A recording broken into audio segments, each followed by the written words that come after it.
Hello there guys, welcome back. I'm a little bit behind with my Ogham reading, so it's just going to be one Ogham reading this week, and next week we will have another Ogham reading.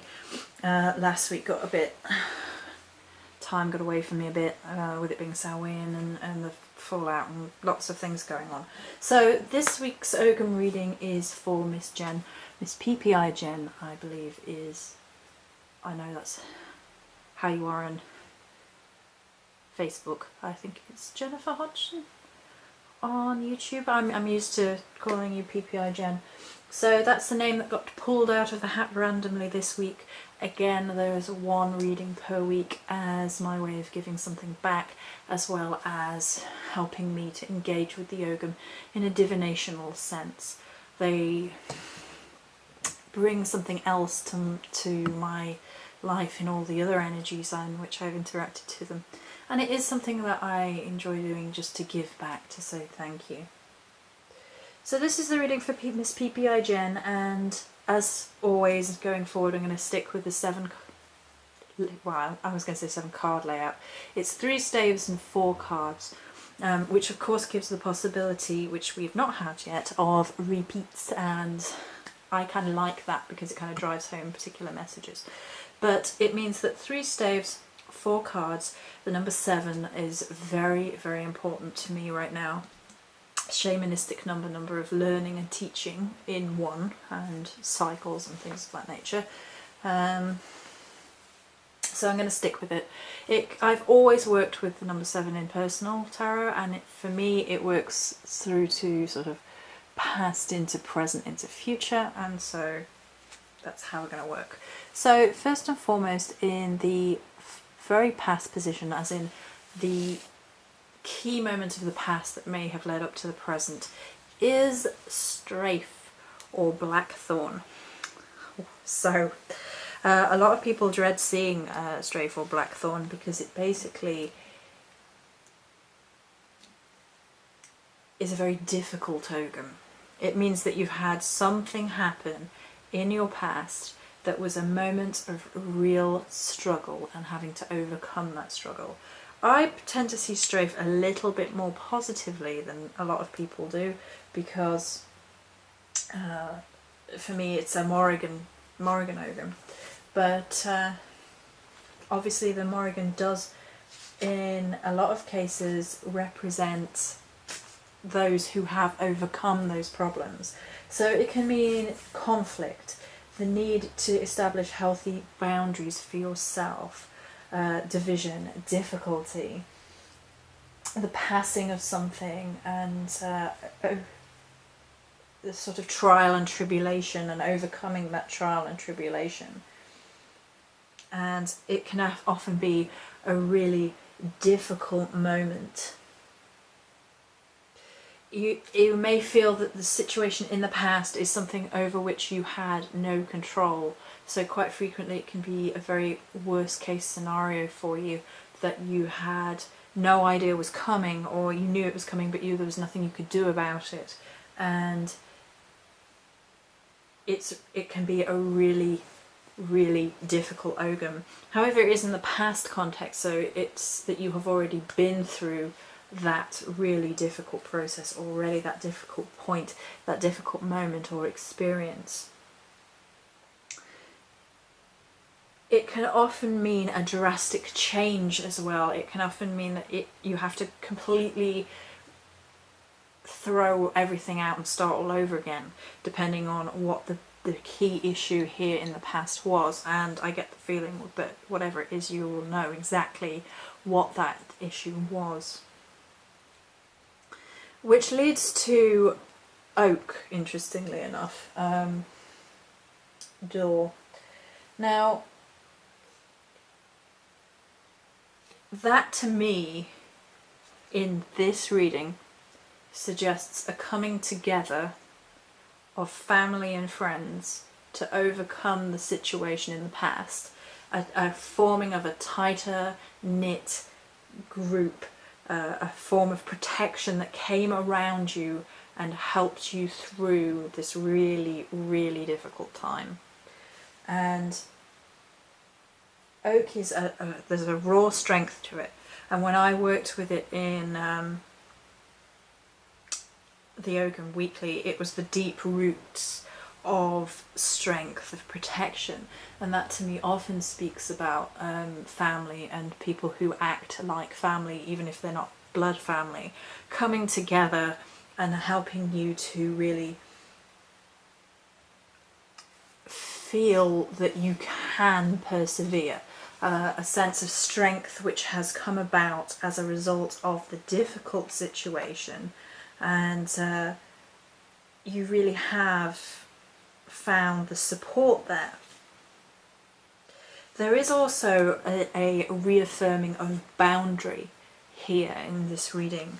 Oak is often used to mark boundaries, and it means that you've had a coming together of people, have formed a barrier around you and allowed you to open the door to moving on into the future.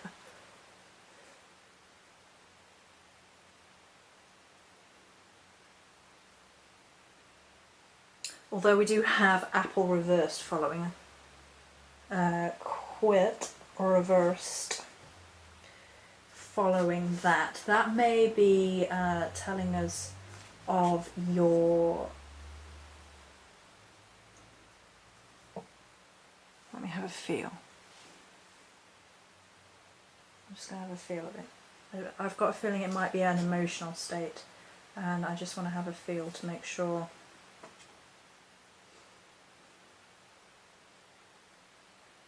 I'm on the right path here. 1 second.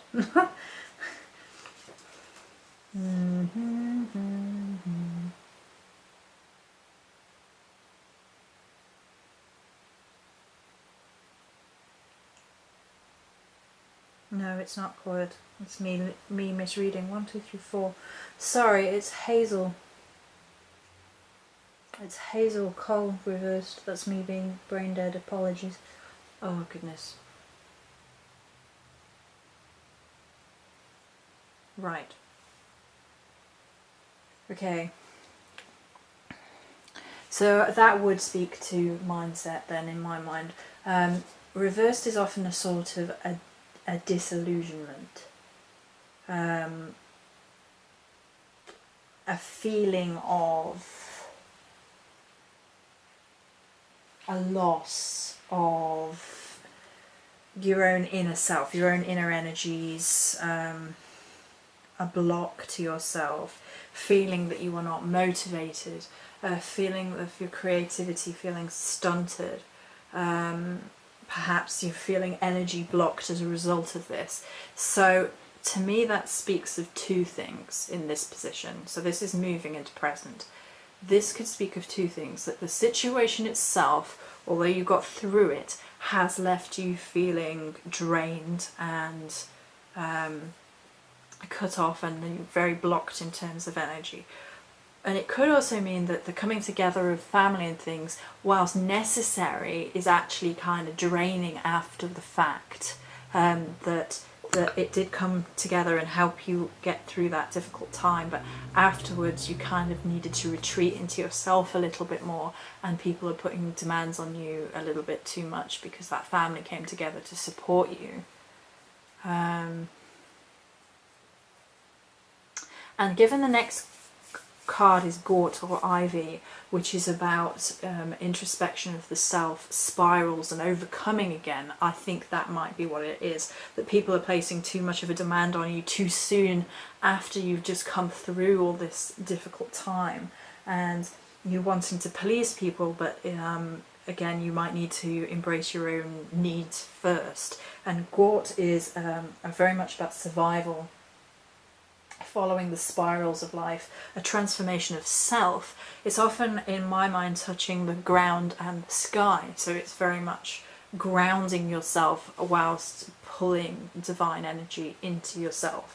So it may be that you need to reconnect with those energies, the energies of making sure that you're grounded, so your energy's not blocked and flying off all over the place and not being misused by people other than you. People aren't draining you of your energy.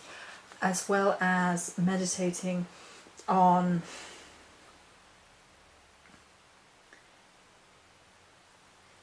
how you can best connect with your divine energies and whatnot to overcome the situation that you're currently in.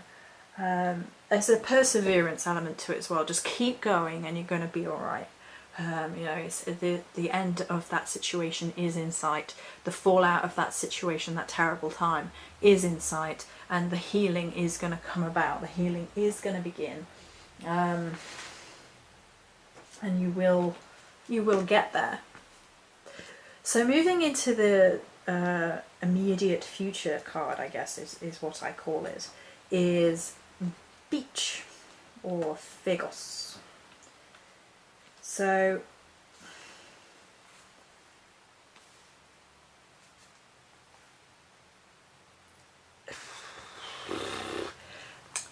Phagos here is going to be the integration of the past with the future.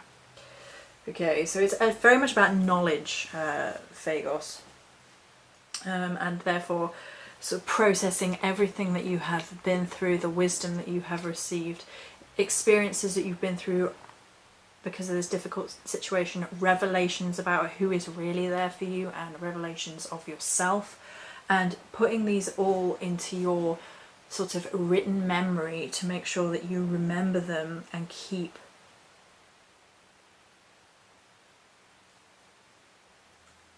those in mind going forward. It can also hint at the importance of books and the written word, and perhaps written information coming to light. This can take all sorts of forms, like an old book that reveals something that you'd forgotten. You come across a diary of some description that gives you insight into somebody that has passed and you weren't expecting it. It can be written words in form of legal documents, to do with wills, to do with I get the feeling that that might be what this is about. But it's not definite, but there's definitely some sort of written document word thing that may come up in the immediate future, or maybe a cause of conflict that you're having to overcome and persevere through. And then of course there's Beeth and Birch, and Silver Birch is about new beginnings. It's all about starting over, purification of self. So if you've been going through this situation that's trouble and having to overcome, and the final step is some sort of legal document or written thing that you're having to work through, then in your future there's two very strong cards about cutting people out and starting over and purifying out. Silver Birch is all about new beginnings. New beginnings, change, birth, new ideas, general good fortune. So it's a positive, very positive card in the outcome, in the upright sense, and it's very purifying, very cleansing. It's probably one of, if not my favourite Ogham, personally. I adore it, and it's really great for just cleaning out the cobwebs, cleaning out which no longer serves, renewal, birth, to banish that which no longer serves. And then of course you, or Iho, is the death card, the endings card, the accepting the inevitable, death and rebirth, new starts. But it also, in this sense, means the death of what has been before. The death of this situation is coming. If you're feeling wiped out by this entire situation that started in the past and keeps dragging it and rearing its head in the present and keeps coming up in different ways, forms and whatnots that keeps causing problems right now, the death of that situation is coming, and it's kind of up to you with this card here to really cleanse that out, really purify that out, and that will help you with the death of the situation.